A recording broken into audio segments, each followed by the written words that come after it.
香港嘅天氣又濕又熱，喺中醫嘅角度，其實都會影響埋人嘅情緒。本身我哋話春生、夏長、秋收、冬藏。香港太熱嘅情況下，我哋對冬藏呢件事情做得唔係幾好，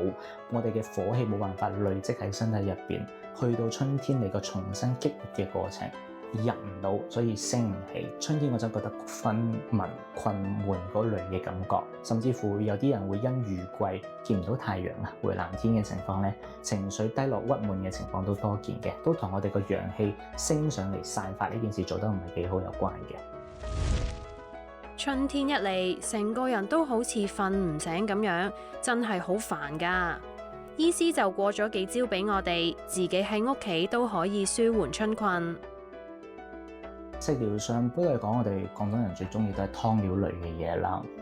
湯料上嘅話，傳統我哋話祛濕呢件事情嘅，可以用茯苓啦、五子毛桃啦、陳皮啦，嗰個太子參呢類，我哋話補氣健脾祛濕呢類嘅嘢，白術呢類嘅嘢去作為一個湯料。而日常保健嘅話，大體嘅原則就係俾個人有輕微出汗嘅情況嘅。換酒、慢泡呢類係個唔錯嘅選擇嘅。當然我哋要避開，由於春天我哋話個濕氣初起、地氣初起，可能有腎運開嘅人士都會感覺到朝早嘅地係特別濕嘅情況，所以反而要避開呢種地氣濕氣嘅情況而做一個運動。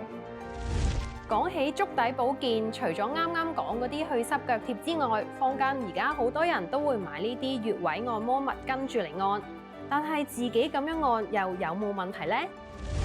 做咗無妨嘅，但是無妨嘅呢啲嘢，你會見到會有一啲我哋傳統嘅心肝脾肺腎呢啲字眼啦，但係可能都會有一啲偏近代醫學少少嘅字眼，譬如話生殖器啊、坐骨神經呢啲，明顯係近代先會出到嚟嘅一啲西醫學嘅一啲字眼。其實呢個更加多反映嘅係呢啲我哋叫做足部嘅反射區。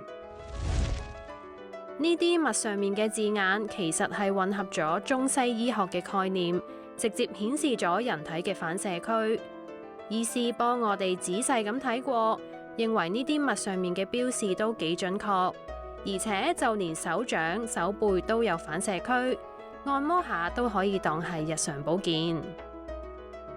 假如我哋可能用嗰啲穴位筆呢類偏硬嘅嘢去做一個按壓嘅檢查，相關區域嘅痛感係會比較強啲嘅。有時我哋既係做一個檢查，亦都係做一個治療。通過檢查反射區有冇唔舒服嘅情況，確認翻我哋話病位病灶嘅情況，去睇翻個治療效果或者提供個治療方案都得嘅。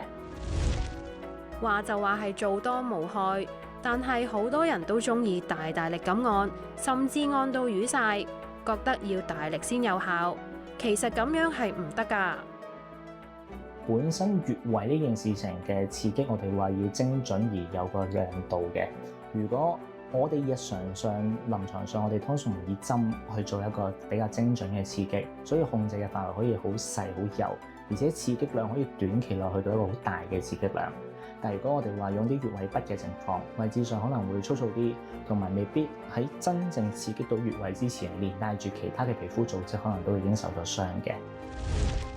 佢提醒大家揾到唔舒服嘅反射區，用中等嘅力度按壓已經好夠㗎啦。輕輕疼痛就 OK 啦，按壓嘅時間同埋次數都唔好太多，3到5分鐘已經叫好多㗎啦。一日2到3次，每一次嘅刺激時間咧最好隔2個鐘以上就 OK 啦。雖然話係日常保健，不過有唔舒服嘅話，最穩陣都係去揾返醫師對症下藥就最好啦。